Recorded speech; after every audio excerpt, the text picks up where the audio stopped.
Sun by Lois Lowry. Book 1, Chapter 2. They clustered around her. She could hear them when her mind was able to focus through the surging, intermittent pain. They were talking urgently to each other. Something was wrong. Again and again, they checked her with their instruments, metallic and cold. A cuff on her arm was inflated, and someone pressed a metal disc there at her elbow. Then a different device against her stretched and shaking belly. She gasped as another convulsive pain ripped through her. Her hands were tied on either side of the bed. She was unable to move.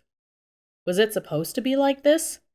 She tried to ask, but her voice was too weak, mumbly, and scared, and no one heard. "Help me," she whimpered, but their attention, she sensed, was not on her, not really. They were worried about the product.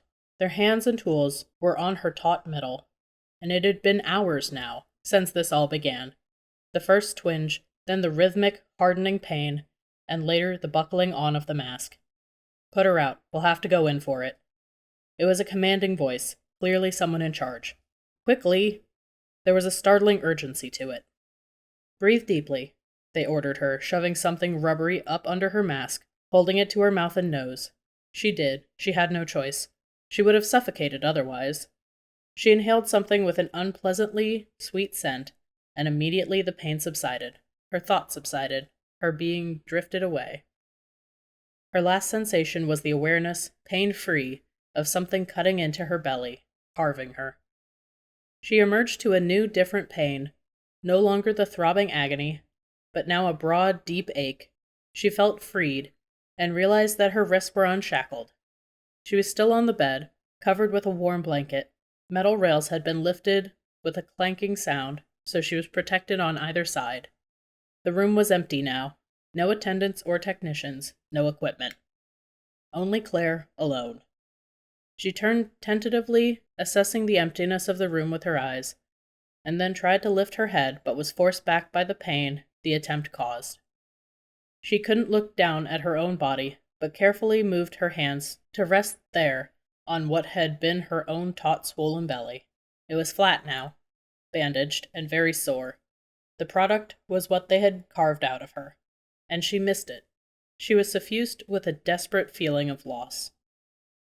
"You've been decertified." 3 weeks had passed. She had recuperated in the birthing unit for the first week, tended and checked. Pampered a bit, actually, she realized, but there was an awkwardness to everything. There with her were other young women recovering, so there was pleasant conversation, a few jokes about being slender again. Their bodies, hers as well, were massaged each morning, and their gentle exercise was supervised by the staff. Her recuperation was slower, though, than the others, for she had been left with a wound, and they had not. After the first week, they were moved to an interim place where they amused themselves with talk and games before returning 2 weeks later to the large familiar group of vessels. Back they went to the dormitory, greeting old friends, many of them larger in size now, their bellies growing as they waited, and taking their places again in the group. They all looked alike in their shapeless smock-like dresses, with their identical haircuts, but personalities distinguishing them. Nadia was funny, making a joke of everything. Miriam was solemn and shy. Suzanne was organized and efficient. As vessels returned following production, there was surprisingly little talk of the task. "How did it go?" someone would ask, and the reply would be a nonchalant shrug, and, "All right, fairly easy," or a wry, "Not too bad," with a face indicating that it had not been pleasant. "Good to have you back." "Thanks. How were things here while I was gone?" "The same. 2 new vessels just arrived, and Nancy's gone." "What did she get?" "Farm." "Good, she wanted that." It was casual talk, inconsequential. Nancy had delivered her 3rd product not long before. After the 3rd, the vessels were resigned. Farm, clothing factory, food delivery. Claire remembered that Nancy had hoped for farm. She liked the outdoors, and a particular friend of hers had been assigned farm some months before. She hoped to spend the next part of her working life in the company of someone she enjoyed. Claire felt happy for her. But she was apprehensive about her own future. Although her memory was hazy, she knew that something had gone wrong at her own production. It was clear that no one else had ended up with a wound. She had tried, somewhat shyly, to ask the others. those who had produced more than once, but they seemed shocked and confused by her questions. "Is your belly still sore?" Claire whispered to Miriam, who had been in the recuperation place with her. "Sore? No," Miriam had replied. They were sitting beside each other at breakfast. "Mine is just where the scar is, when I press on it," Claire explained, touching her hand gently to the place. "Scar?" Miriam made a face. "I don't have a scar." She turned away and joined another conversation. Claire tried again, carefully asking a few other vessels, but no one had a scar. No one had a wound. After a while, her own ache subsided, and she tried to ignore the uneasy awareness that something had gone very wrong. Then she was called in. "Claire," the voice from the speaker announced, at midday, while the vessels were eating. "Please report to the office immediately after lunch."